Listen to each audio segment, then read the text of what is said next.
नमो भगवते रुद्राय। नमस्कार दोस्तों आज के इस वीडियो में हम सुनेंगे स्कंद पुराण से ली हुई एक कथा महाकाल की। इस कथा को यदि आप सुनते हैं तो इससे आपको संतान का सुख मिलता है, उत्तम संतान की प्राप्ति होती है। इसके साथ ही यदि किसी भी प्रकार की बाधा हो तो वो भी दूर होती है। भगवान शिव का आशीर्वाद प्राप्त होता है। जन्म मरण के कई चक्करों से भी आपको मुक्ति मिल जाती है। आइए कथा का हम आरंभ करते हैं। सर्वप्रथम हम भगवान शिव का हुंकारा भरते हैं। कहते हैं शिव का हुंकारा भरने वाले को हमेशा ही शिव की कृपा की प्राप्ति होती है। इस जन्म में तो उसे भगवान शिव का सानिध्य मिलता ही है, साथ ही आने वाले कई जन्मों तक भगवान शिव का साथ मिलता है। आइए हुंकारा भरते हैं। हर हर महादेव, जय शिव शंभु, हे भोलेनाथ, हम सभी पर आप अपनी कृपा बनाए रखना। माटी नाम का एक बहुत बड़ा शिव भक्त था। शिव की भक्ति में ही उसे रुचि लगती थी। बहुत ही तन मन धन से शिव की सेवा किया करता था। उसने संतान प्राप्ति के लिए बहुत ही कठोर तप किया। 100 साल के कठोर तप के बाद भगवान शिव जी का आशीर्वाद उसे प्राप्त हुआ। भगवान शिव ने प्रसन्न होकर उसे संतान प्राप्ति का वरदान दिया। जब समय आया तो उसकी पत्नी गर्भवती हुई। पत्नी को गर्भ धारण किए हुए 4 साल हो गए, लेकिन प्रसव की पीड़ा नहीं हुई। इस वजह से माटी को अत्यधिक चिंता सताने लगी। पता करने पर पता चला कि गर्भ का जो बालक है वह काल मार्ग नाम के राक्षस के डर से बाहर ही नहीं निकल रहा है। तब माटी ने सोचा क्यों ना गर्भ में स्थित जो बच्चे हैं, जो शिशु हैं, उन्हें शिव का ज्ञान दिया जाए, जिससे शिशु जो है आंतरिक रूप से और बाह्य रूप से भी मजबूत हो जाए। इस वजह से उसने शिशु को शिव का ज्ञान देना शुरू किया, जिससे शिशु को बोध हुआ और वह बाहर निकला।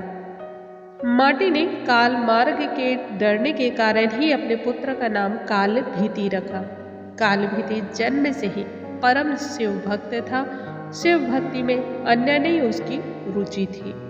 जैसे जैसे काल भीति बड़ा होने लगा वैसे वैसे शिव भक्ति में वह रमने लगा। बड़ा होते होते काल भीति कठोर तपस्या में लगने लगा। बेल के पेड़ के नीचे पैर के अंगूठे पर खड़े होकर उसने 100 वर्षों तक तप किया और इस दौरान एक बूंद भी पानी का सेवन नहीं किया। बिना मंत्रों का जप करता रहा।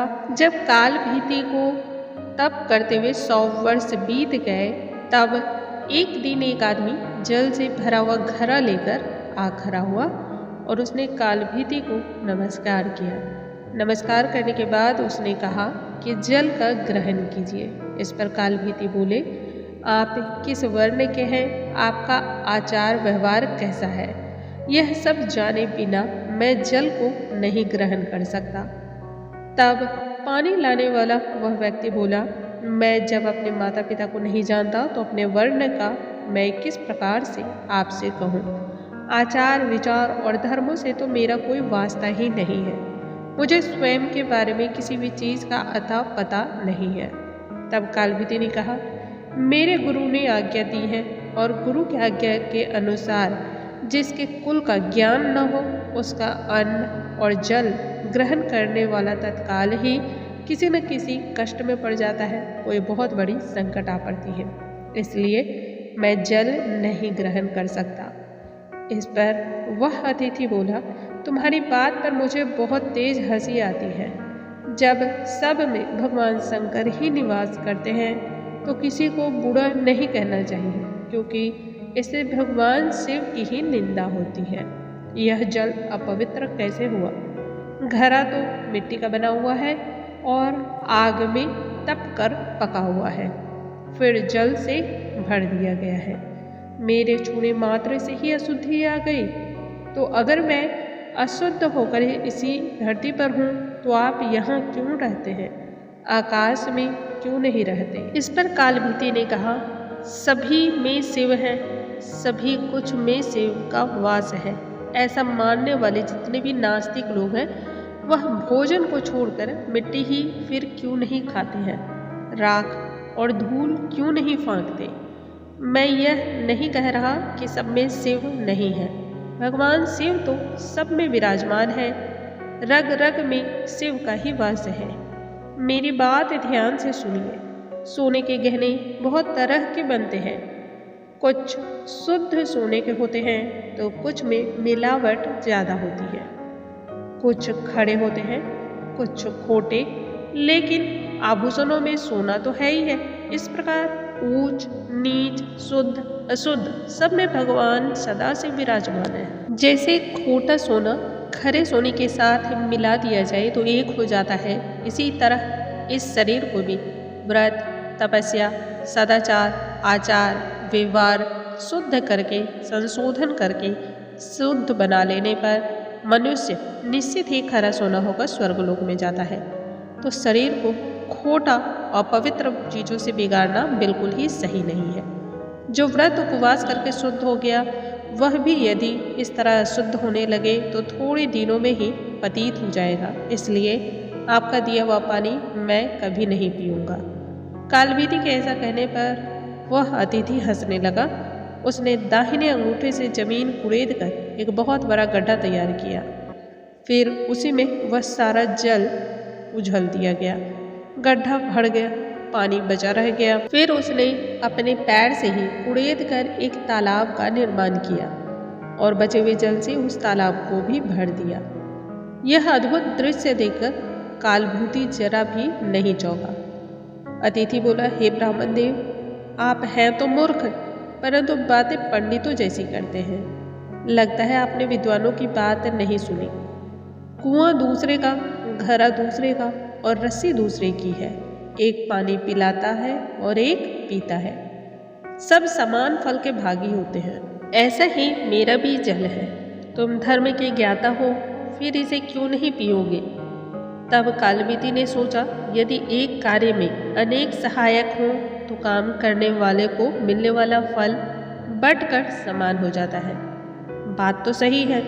कालबीती ने उस मनुष्य को कहा, आपका कहना तो सही है, कुएं और तालाब का पानी पीने में दोष नहीं है, फिर भी आपने तो अपने घड़े के जल से ही इस गड्ढे को भरा है।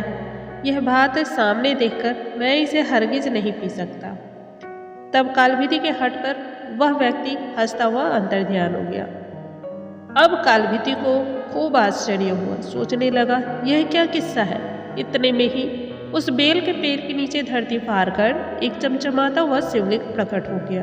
काल ने उस शिवलिंग को प्रणाम किया और बोला, हे महाकाल, मैं आपकी शरण में आता हूँ। आप हमें अपने शरण में स्थान दीजिए। आपको बारंबार नमस्कार है। कालबीती की स्तुति पर महादेव उस लिंग से प्रकट हुए और कहा, हे ब्राह्मण, तुमने इस महातीर्थ में रहकर मेरी आराधना की है। मैं उससे संतुष्ट हूँ, प्रसन्न हूँ। अब काल मार्ग से तुम निर्भय रहो। मैं ही मनुष्य रूप में प्रकट हुआ था और यह गड्ढा तालाब सब तीर्थों के जल से भरा हुआ है। यह परम पवित्र जल तुम्हारे लिए ही लाया था। तुम मुझसे कोई मनवांचित वर मांग लो। इस पर कालबीती ने कहा, प्रभु, यदि आप मुझ पर प्रसन्न हैं तो सदा यहाँ पर आप निवास करें। इस शिवलिंग पर जो भी दान और पूजन किया जाएगा वह अक्षय हो।